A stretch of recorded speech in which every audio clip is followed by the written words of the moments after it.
bonjour à tous et très bonne année. Madame la directrice générale de l'Office des Nations Unies à Genève, Monsieur le directeur général de l'OIT, Madame la secrétaire générale de l'UIT, Madame la secrétaire générale de Fermune, Madame Baudry et chère toute l'équipe. D'abord, bravo à vous tous pour votre engagement dans ce programme.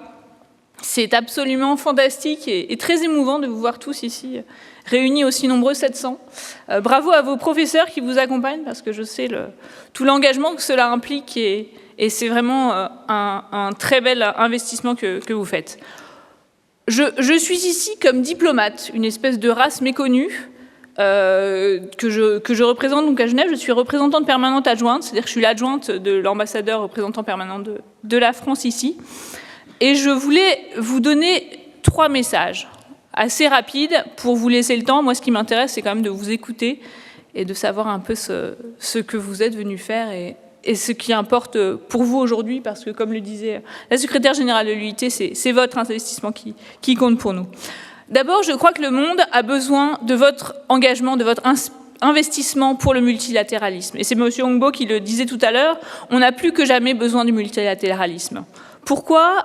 Parce que, naturellement, et vous le savez, le monde est confronté à des défis qui dépassent le seul cadre d'un État, qu'un seul État ne pourrait résoudre et que nous résoudrons naturellement mieux ensemble. Je pense au défi majeur qu'est le changement climatique, avec les catastrophes qui l'accompagnent, ou à la question de la préservation de la planète. Je pense aux pandémies et autres défis de santé mondiale, on l'a vu avec le Covid récemment. Je pense naturellement aux nouvelles technologies et à l'intelligence artificielle, qui offrent d'immenses opportunités, comme le disait la secrétaire générale de Fermune, mais qui, et vous le verrez, je pense, dans le cadre de vos travaux à l'OIT à partir de demain, posent de grands défis. Le multilatéralisme, c'est donc un impératif, c'est une nécessité. C'est une nécessité, mais aujourd'hui, vous le savez, le multilatéralisme est confronté à quelques défis. Le premier, c'est la remise en cause de ses fondements. En envahissant l'Ukraine, la Russie a remis en cause les principes fondamentaux de la Charte des Nations Unies et de l'ordre international mondial. Dans le même temps, une sorte de coalition de réactionnaires. Notre président a parlé hier d'une internationale des réactionnaires, remet en cause les droits de l'homme et notamment l'égalité des femmes et des hommes. C'est un mouvement très inquiétant et qui se développe. Le second défi pour le système multilatéral qui est issu de l'après-guerre, c'est de s'adapter à la situation actuelle. Il est difficile aujourd'hui de gouverner le monde avec le même système qui a été créé il y a plus de 70 ans.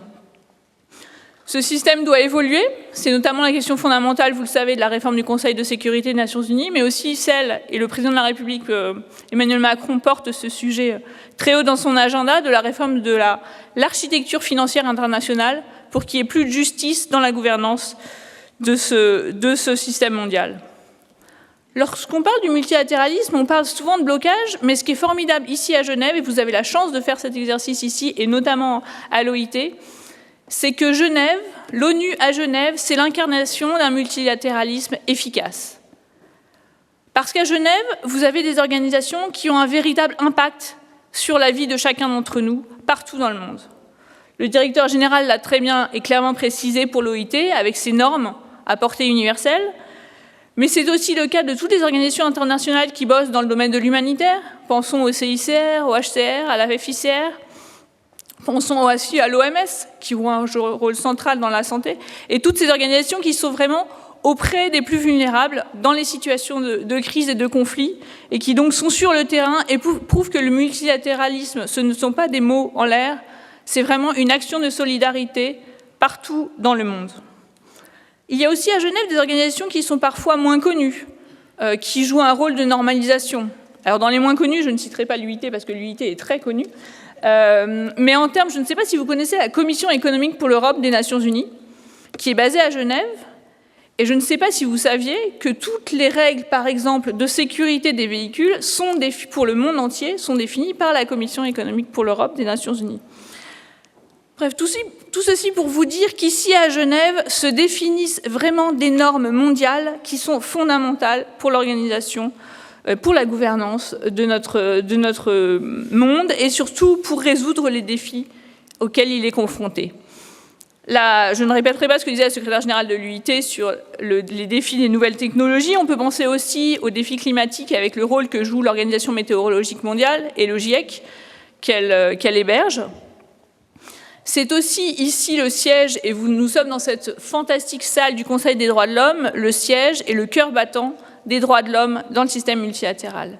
Ici à Genève, ce qui est absolument extraordinaire lorsque vous êtes diplomate, c'est que vous venez dans cette salle et que tous les pays sont là et acceptent et veulent, conformément à la Charte des Nations Unies qui nous a donné un agenda dans l'après-guerre, de mettre sur la table leur politique de droits de l'homme, de se faire juger par les autres États et de s'engager chaque jour un peu plus à améliorer leur politique dans ce domaine. Genève, c'est aussi le siège du Haut-Commissariat pour les droits de l'homme, qui joue un rôle central à la fois dans la définition de rapports et de commissions, de montage de commissions d'enquête, etc., mais aussi sur le terrain. On le voit aujourd'hui en Syrie, après la chute du régime, pour accompagner le nouveau régime dans les enquêtes qui seront faites sur les exactions qui ont été faites par le régime Assad. Tout ça pour vous dire que le multilatéralisme, ce ne sont pas des mots, ce sont des actions, ce sont des engagements, ce sont des valeurs qui trouvent leur application sur le terrain. Et j'en viens à ma dernière partie qui est pourquoi être diplomate. Diplomate, on ne le devient pas par hasard. Je crois que c'est un choix de vie qui est fondé sur un attachement profond à des valeurs. C'est un choix qui engage vraiment toute une vie. Il faut accepter de changer de pays, de changer de langue de travail, de changer de type de travail, de changer de collègues et d'amis tous les 3 ou 4 ans. C'est une immense chance, évidemment, mais c'est aussi un défi, parce que l'investissement est énorme.